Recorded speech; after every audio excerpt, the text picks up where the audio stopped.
নমস্কার বন্ধুরা, AJP creation with রান্নাঘরে আপনাদের সকলকে স্বাগত জানিয়ে শুরু করছি আরও একটি নতুন পর্ব। আজ আরও একটি মজাদার নতুন ইন্টারেস্টিং রেসিপি নিয়ে হাজির হয়েছি আপনাদের সামনে। আজ আমি বানাবো গরমে তৃপ্তিদায়ক একটি রেসিপি।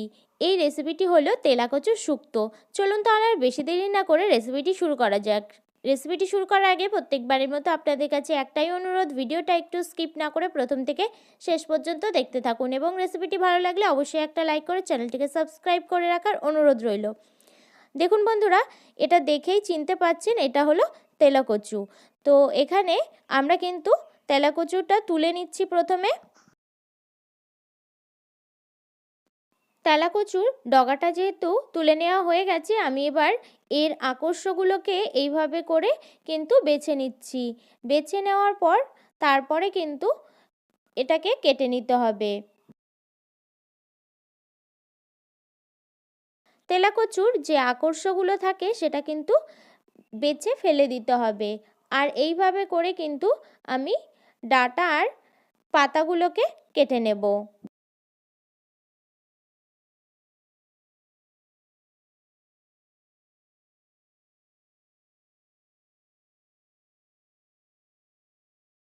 দেখুন বন্ধুরা, এই পর্যায়ে কিন্তু তেলাকচুর ডাঁটা আর পাতাটা কিন্তু আমার কেটে নেওয়া হয়ে গেছে। আমি কেটে ধুয়ে রেখেছি।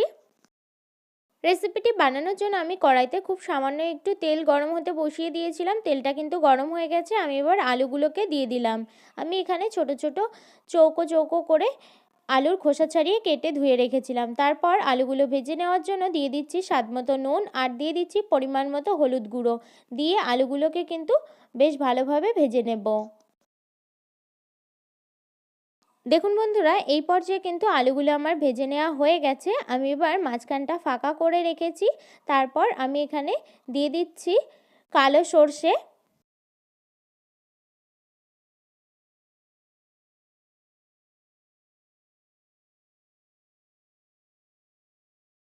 সর্ষেটা দেওয়ার 1-2 মিনিট পর আমি এখানে যে ডাঁটা আর পাতাটা কেটে রেখেছিলাম তেলাকচুর, সেটা কিন্তু দিয়ে দিলাম।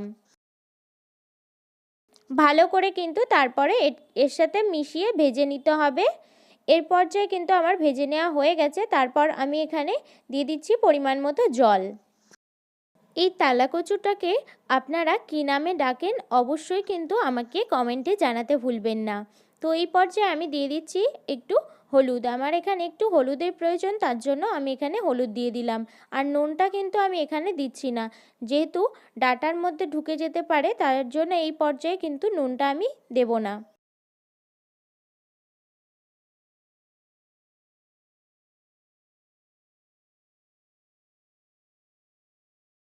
দেখুন বন্ধুরা, এই পর্যায়ে ঝোলটাও কিন্তু অনেকটা কম হয়ে এসেছে আর আলুগুলোও কিন্তু আমার পুরোপুরি সিদ্ধ হয়ে গেছে। এইভাবে করে কয়েকটা আলু আমি ঘেঁটে দিচ্ছি।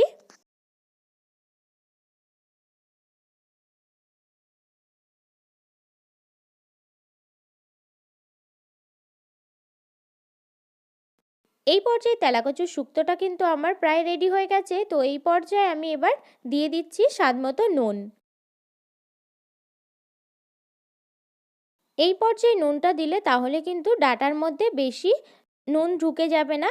এটা কিন্তু একটা খুব সহজ আর খুবই উপকারী একটা রেসিপি। অবশ্যই আপনারা কিন্তু বাড়িতে বানাবেন।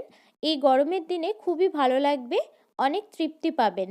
তো এই পর্যায়ে কিন্তু তেলাকচুর শুক্তো রেসিপিটা আমার রেডি হয়ে গেছে। আমি নামিয়ে নিয়েছি।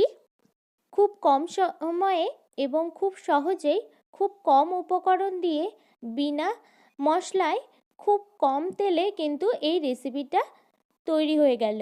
গরমের দিনে খুবই উপকারী কিন্তু একটা রেসিপি। আমার এই রেসিপিটি যদি আপনাদের ভালো লেগে থাকে তাহলে অবশ্যই একটা লাইক করে দেবেন এবং কমেন্টের মাধ্যমে জানাবেন আমার এই রেসিপিটি আপনাদের কাছে কেমন লেগেছে এবং বেশি বেশি করে শেয়ার করে আমার পাশে থাকবেন, আমাকে আরও উৎসাহিত করবেন।